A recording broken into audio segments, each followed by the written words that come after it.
नमस्कार। प्रादेशिक समाचार के साथ मैं मुग्धा तिवारी। पहले मुख्य समाचार। प्रधानमंत्री नरेंद्र मोदी आज शाम अयोध्या में दीपोत्सव में भाग लेंगे। 7वां आयुर्वेद दिवस आज देश भर में मनाया जा रहा है। केंद्रीय जनजातीय मंत्री अर्जुन मुंडा ने कहा, यह कार्यक्रम भारत को निरोग बनाने का है। राजधानी रांची सहित राज्य भर में दीपावली को लेकर बाजारों में उमड़ी भीड़। छोटी दीपावली आज। और मेलबर्न में 2020 क्रिकेट विश्व कप में अब से कुछ ही देर बाद भारत अपना पहला मैच पाकिस्तान के साथ खेलेगा। और अब समाचार विस्तार से। दीपावली के अवसर पर प्रसिद्ध दीपोत्सव आज उत्तर प्रदेश के अयोध्या में आयोजित किया जाएगा। प्रधानमंत्री नरेंद्र मोदी प्रमुख समारोह की अध्यक्षता करेंगे। वे आज शाम अयोध्या पहुंचेंगे। प्रधानमंत्री भगवान श्रीराम लला विराजमान के दर्शन करेंगे और वहां पूजा अर्चना करेंगे। इसके बाद प्रधानमंत्री का श्रीराम जन्मभूमि तीर्थ क्षेत्र स्थल का निरीक्षण करने का कार्यक्रम है। प्रधानमंत्री सरयू नदी पर स्थित नए घाट पर आरती में शामिल होंगे और दीपोत्सव का शुभारंभ करेंगे। इस वर्ष छठा दीपोत्सव मनाया जा रहा है। श्री मोदी पहली बार इस आयोजन में शामिल हो रहे हैं। प्रधानमंत्री नरेंद्र मोदी ने कहा है कि पिछली सरकारों ने आवास देने के नाम पर अपनी इच्छाएं थोपी और हमने स्वतंत्रता दी है। उन्होंने कहा कि मध्य प्रदेश में लगभग 30 लाख आवास बनाए गए हैं। प्रधानमंत्री नरेंद्र मोदी ने कल मध्य प्रदेश के 4,51,000 से अधिक परिवारों को प्रधानमंत्री आवास योजना ग्रामीण के अंतर्गत आवास प्रदान किए। इस अवसर पर श्री मोदी ने कहा कि सरकार खाद्य वितरण दुकानों को प्रधानमंत्री किसान समृद्धि केंद्र के रूप में परिवर्तित कर रही है। अब किसानों के प्रयोग में आने वाली प्रत्येक सामग्री इन केंद्रों पर उपलब्ध होगी। उन्होंने कहा कि भविष्य में किसानों के लिए इन केंद्रों पर ड्रोन भी उपलब्ध होंगे। 7वां आयुर्वेद दिवस आज विश्व स्तर पर मनाया जा रहा है। देश की प्राचीनतम और स्थापित औषध प्रणाली को बढ़ावा देने के लिए वर्ष 2016 से धन्वंतरी जयंती आयुर्वेद दिवस के रूप में मनाई जा रही है। धन्वंतरी जयंती पर देश भर में विशेष कार्यक्रम आयोजित किए जा रहे हैं। आयुर्वेद दिवस पर प्रधानमंत्री नरेंद्र मोदी ने कहा है कि हाल के वर्षों में भारत की पारंपरिक औषधि और योग ने पूरे विश्व का ध्यान खींचा है। वहीं दिल्ली में आयोजित आयुर्वेद दिवस कार्यक्रम पर केंद्रीय जनजातीय मंत्री अर्जुन मुंडा ने कहा कि उनका मंत्रालय आयुर्वेद को आगे बढ़ाने के लिए प्रयासरत है। ये एक ऐसी संपदा जो हमारे पूर्वजों ने प्राकृतिक विविधता के दृष्टि से हमें दिया है, जिसका वैज्ञानिक दृष्टिकोण हम अपनाने में खासकर आजादी के बाद लंबे कालखंड तक विफल रहे। इस दृष्टि से कि जितने इसमें संभावना है, उस संभावनाओं को हमने सही ढंग से उभारने में और विश्व में एक भारत की जो शक्ति है, क्षमता है, उस शक्ति और क्षमता को सही ढंग से प्रस्तुत नहीं कर पाए। आदरणीय नरेंद्र भाई मोदी के नेतृत्व में इस मंत्रालय के माध्यम से लगातार शोध कार्य को आगे बढ़ाया जा रहा है। अब नए सिरे से यह प्रयत्न चल रहा है और आज मुझे खुशी है कि ट्राइबल अफेयर्स जनजाति मंत्रालय 10.5 करोड़ जनजाति और जनजाति क्षेत्रों में काम करता है और उसके पास आज भी संपदा है। जब आप आयुर्वेद की बात करेंगे तो उन्हीं जंगलों से निकाल कर ले आएंगे। उन जंगलों से और जंगलों के बीच में रहने वाले लोगों के साथ मिल करके हम इस कार्य को आगे बढ़ाने के लिए जो आज MOU कर रहे हैं, इसके लिए आयुष मंत्रालय और हम ट्राइबल अफेयर्स के सभी पदाधिकारियों को भी बहुत बहुत बधाई देते हैं कि उसको आप आगे बढ़ाएं। प्रधानमंत्री भारतीय जन औषधि योजना से मरीजों के खर्च में बहुत कमी आई है। इस योजना से पिछले 8 वर्षों में नागरिकों को करीब 18,000 करोड़ रुपए की बचत हुई है। स्वास्थ्य मंत्री डॉक्टर मनसुख मांडविया ने कहा है कि सरकार सभी के लिए गुणवत्तापूर्ण स्वास्थ्य सुविधा उपलब्ध कराने के प्रति समर्पित है। इस योजना से देश के प्रत्येक हिस्से में लोगों को सस्ती और गुणवत्तापूर्ण औषधियां आसानी से उपलब्ध होने में मदद मिलती है।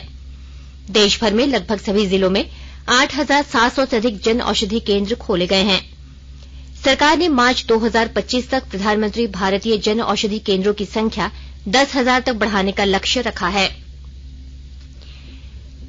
प्रधानमंत्री नरेंद्र मोदी ने भारतीय अंतरिक्ष अनुसंधान संगठन न्यू स्पेस इंडिया लिमिटेड और इन स्पेस को प्रक्षेपण यान LVM-3 से 36-1 वेब उपग्रहों के सफल परीक्षण पर बधाई दी है।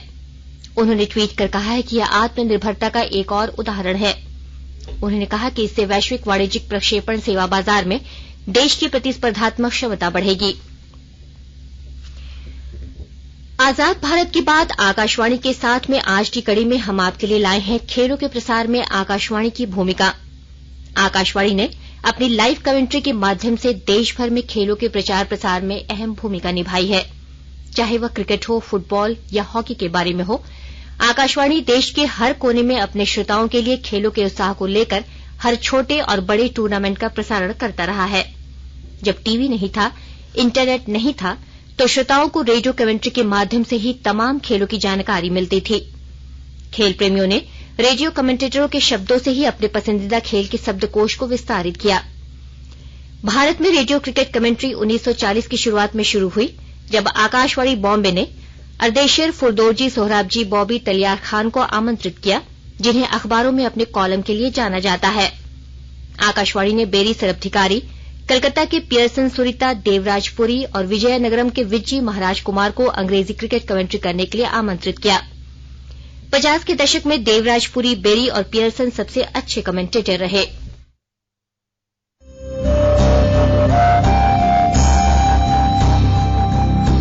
आजाद भारत की बात आकाशवाणी के साथ स्वतंत्रता के 75 वर्ष का उत्सव, जीवंत यात्रा की स्मृतियां, स्वतंत्र भारत की उपलब्धियां और कुछ रोमांचक पल। तो आप भी जुड़िए और सुनना न भूलें 15 अगस्त से प्रतिदिन हमारे FM गोल्ड 100.1 और दूसरे चैनलों पर आजाद भारत की बात आकाशवाणी के साथ।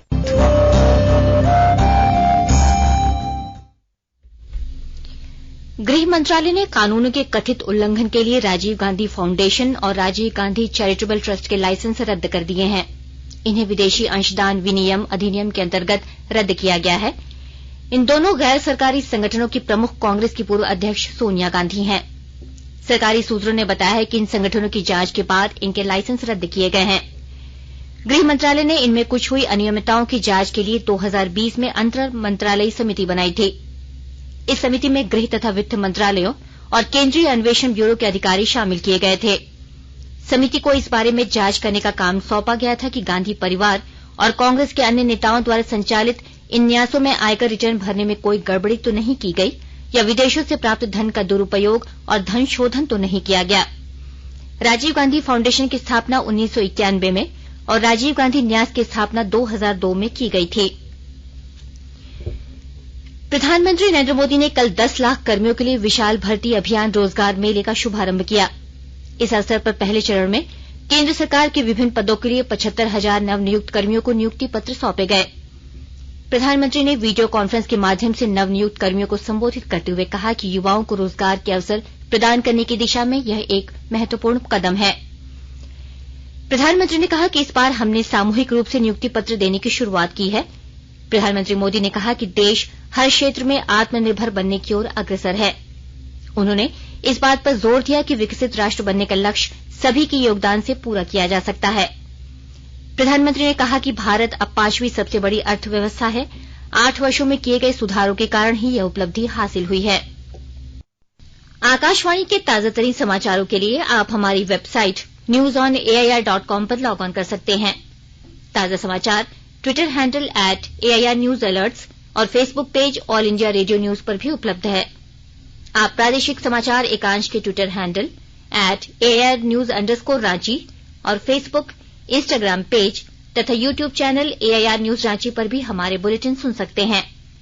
प्रादेशिक समाचार आप आकाशवाणी रांची से सुन रहे हैं और अब पेश है कोरोना से बचाव के कुछ संदेश।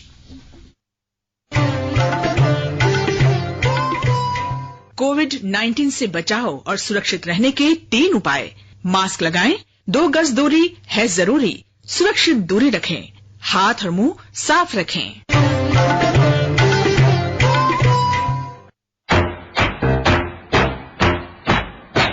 चलो मिलकर एक शुरुआत करें, चलो एक फैसला आज करें, मास्क नहीं तो टोकेंगे, कोरोना को रोकेंगे, चलो एक वादा करते हैं, चलो एक वादा करते हैं, मास्क नहीं तो टोकेंगे, कोरोना को रोकेंगे।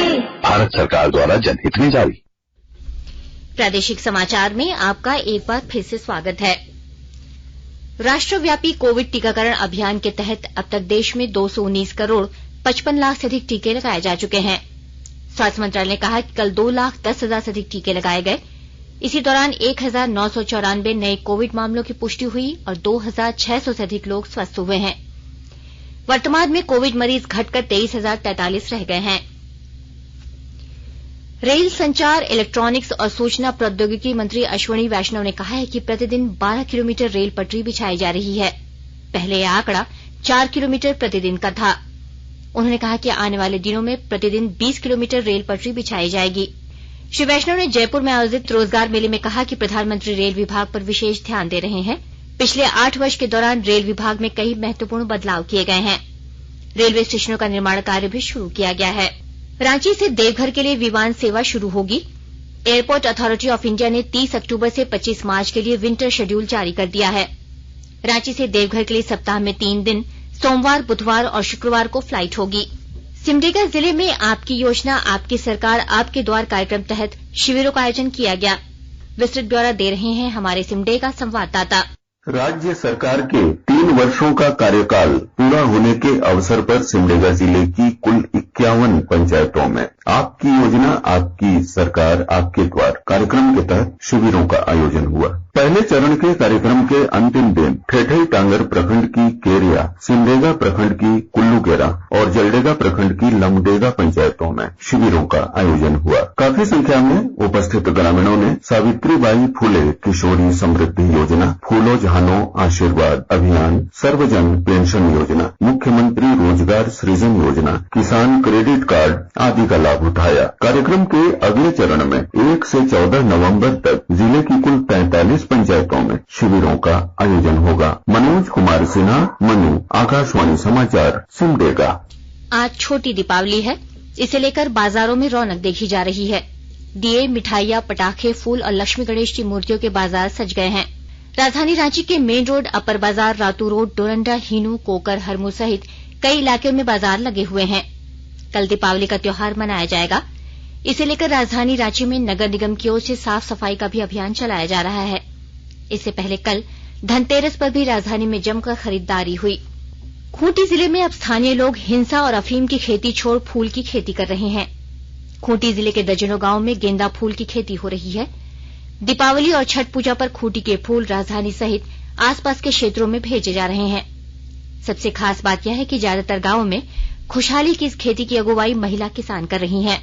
दीपावली में रांची, खूंटी, जमशेदपुर, गुमला, सिमडेगा सहित कई शहरों में इनकी बगियों के फूल बिकने के लिए तैयार हैं। पलामू और लातेहार के सीमावर्ती सतबरवा थाना क्षेत्र के बीहड़ रबदा इलाके में मिनी आर्म्स फैक्ट्री पकड़ी गई। पुलिस ने इस सिलसिले में फैक्ट्री के संचालक सहित मुख्य हथियार सप्लायर, खरीदार समेत 6 लोगों को गिरफ्तार किया है। इस इलाके में पिछले 3 वर्षों से मिनी आर्म्स फैक्ट्री चल रही थी। पलामू के एसपी चंदन कुमार सिन्हा ने कल बताया कि एक युवक का पिस्टल के साथ वीडियो वायरल हुआ था। छानबीन में पता चला कि वह सतबरवा इलाके का है।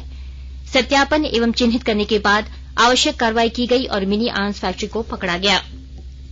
2020 क्रिकेट विश्व कप में आज मेलबॉर्न में भारत पाकिस्तान के साथ अपना अभियान शुरू करेगा। मैच अब से कुछ ही देर बाद शुरू होगा। दोनों देशों के बीच पिछला मुकाबला इस वर्ष दुबई में एशिया कप में हुआ था, जिसमें दोनों टीमों ने एक एक मैच जीते थे। आकाशवाणी से इस मैच का आंखों देखा हाल हिंदी और अंग्रेजी में बारी बारी से प्रसारित किया जाएगा। यह प्रसारण FM रेनबो, इंद्रप्रस्थ और अन्य चैनलों पर उपलब्ध होगा। सुपर 12 के पहले मैच में कल न्यूजीलैंड ने मौजूदा चैंपियन ऑस्ट्रेलिया को 89 रन से हरा दिया। एक अन्य मैच में इंग्लैंड ने अफगानिस्तान को 5 विकेट से हरा दिया। अंत में मुख्य समाचार एक बार फिर। प्रधानमंत्री नरेंद्र मोदी आज शाम अयोध्या में दीपोत्सव में भाग लेंगे। 7वां आयुर्वेद दिवस आज देश भर में मनाया जा रहा है। केंद्रीय जनजातीय मंत्री अर्जुन मुंडा ने कहा, यह कार्यक्रम भारत को निरोग बनाने का है। राजधानी रांची सहित राज्य भर में दीपावली को लेकर बाजारों में उमड़ी भीड़। छोटी दीपावली आज। और मेलबर्न में 2020 क्रिकेट विश्व कप में अब से कुछ ही देर बाद भारत अपना पहला मैच पाकिस्तान के साथ खेलेगा। इसके साथ ही आकाशवाणी रांची से प्रादेशिक समाचार का ये बुलेटिन समाप्त हुआ। नमस्कार।